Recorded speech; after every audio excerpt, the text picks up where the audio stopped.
Je m'appelle Mohamed Agmalha. Je suis connu sous les sobriquets de Momo.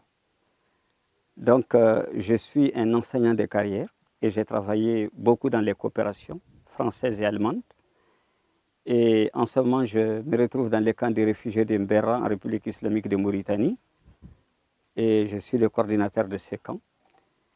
Et je suis arrivé sur le territoire mauritanien le 27 janvier de l'année 2012. Nous avons été chaleureusement accueillis par l'État mauritanien, les populations mauritaniennes. Donc d'abord, c'est un site qui a été très bien étudié par l'État mauritanien. Voilà les critères. Le premier critère, c'est un endroit qui, du point de vue aspect du sol, ressemble au territoire que nous avons quitté. Le sol, il est sahélo-saharien. C'est un endroit qui, territorialement, sur le plan de l'hydraulique, sur le plan de l'environnement, à tout point de vue, remplit toutes les conditions. L'organisation était impeccable et ça s'est passé sans aucun incident. Donc la Mauritanie a vraiment réalisé quelque chose d'extraordinaire. Donc un accueil avec un transfert de réfugiés avec zéro incident. Donc pour vous dire, nous sommes là, l'ensemble du monde humanitaire, c'est-à-dire les réfugiés et les humanitaires. Depuis mars 2012, nous sommes sur ce périmètre international jusqu'à cet instant, sans insécurité. Donc la sécurité, elle est parfaitement assurée par l'État mauritanien. Ni un réfugié, ni un humanitaire, ni leur logistique, jamais rien n'a été touché par quoi que ce soit. Le contexte sécuritaire, il est excellent pour travailler. Le volet santé est assuré par la direction régionale de la République islamique de Mauritanie et Médecins sans frontières Belgique. Le volet hydraulique, en ce moment, est assuré par ASEF. Tous ces cadres travaillent en parfaite symbiose et en parfait partenariat avec les autorités mauritaniennes et les réfugiés. Donc, en ce moment, là où nous sommes, 2012, c'est vieux. 2017, c'est mieux. Ça veut dire qu'on a passé la phase de l'urgence et nous avons amorcé la phase de l'autonomisation. Phase de l'autonomisation qui a amené chaque partenaire technique à se focaliser sur un travail, disons, où on amène les réfugiés à participer à sa vie. On forme les réfugiés. On a un autre camp, ce n'est plus un camp de l'urgence. On a amorcé la phase de l'autonomisation, considérant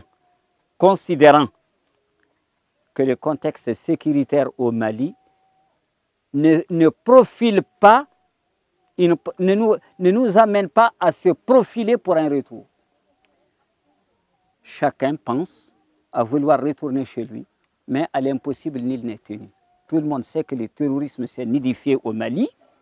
Le Mali devient un grand problème, le Sahel devient un grand problème. Je rappelle seulement aux humanitaires une chose. Tu as commencé quelque chose, tu obtiens un résultat, tu n'as plus le droit de lâcher. Parce que si tu lâches, ça va piquer du nez, et là, c'est très dangereux. Moi, c'est toute ma fierté. C'est toute ma fierté.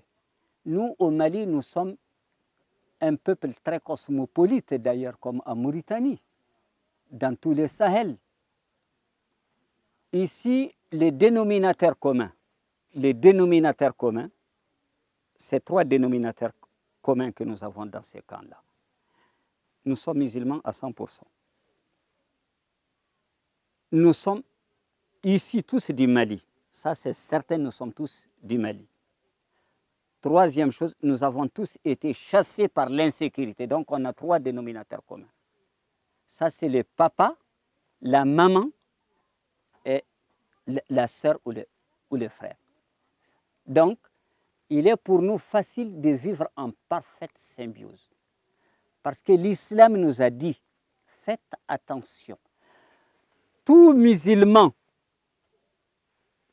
qui n'aime pas son prochain n'a pas foi en Dieu. Donc, si tu veux que Dieu t'accueille, il faut aimer ton prochain. Que nous avons tous été chassés de chez nous. Et elle est rendue facile du fait qu'on nous a tous brigandés. Tous les noirs que vous voyez ici, tous les blancs que vous voyez ici, on les a dépossédés de leurs biens au Mali. On les a tués. Et moi, en tant que coordinateur, je considère que je suis le responsable de tous les réfugiés ici. Responsable des femmes, responsable des hommes, des âgés, des jeunes, des Peuls, des Sonraï, des Touaregs, des Bambara, des Arabes. Je suis responsable de tout le monde et j'ai un devoir de redevabilité vis-à-vis de tous les réfugiés. Je vais vous dire, ça, c'est comme on le dit de bonne guerre. Vous voulez détruire celui que vous estimez être votre ennemi, vous utilisez tout contre lui. Vous ne ratez aucun argument contre lui. L'islam est tout autre chose que ce que ces détracteurs sont en train de raconter. L'islam, c'est la bonté. L'islam, c'est la tolérance. L'islam, c'est la démocratie. L'islam, c'est l'égalité entre les peuples. L'islam, on le définit comme étant tout ce qui est bon. C'est ça notre façon de définir l'islam. Maintenant, ceux qui veulent profiter du terrorisme pour ternir l'image de l'islam, ils vont se fatiguer. Ça, c'est comme on le dit de bonne guerre, c'est ce que tu utilises quand tu n'as pas un argument. Mais le monde, il est très fort pour comprendre ce qui se passe. Et vous voyez aujourd'hui en Europe, quand il se passe un attentat, il y a des gens qui profitent pour crier au scandale, c'est les musulmans. Il y a plein d'Européens qui disent non, ce n'est pas les musulmans. Non, ce n'est pas les musulmans. C'est les terroristes. L'islam est une religion de bonté, une religion de démocratie, une religion de justice. Et c'est l'islam qui a apporté, à mon avis, les premières, en tout cas, les premiers exemples d'une démocratie, en tout cas moderne. Voilà. Maintenant, ceux qui veulent utiliser tout ce qui se passe contre l'islam, je ne pense pas qu'ils puissent aller très loin.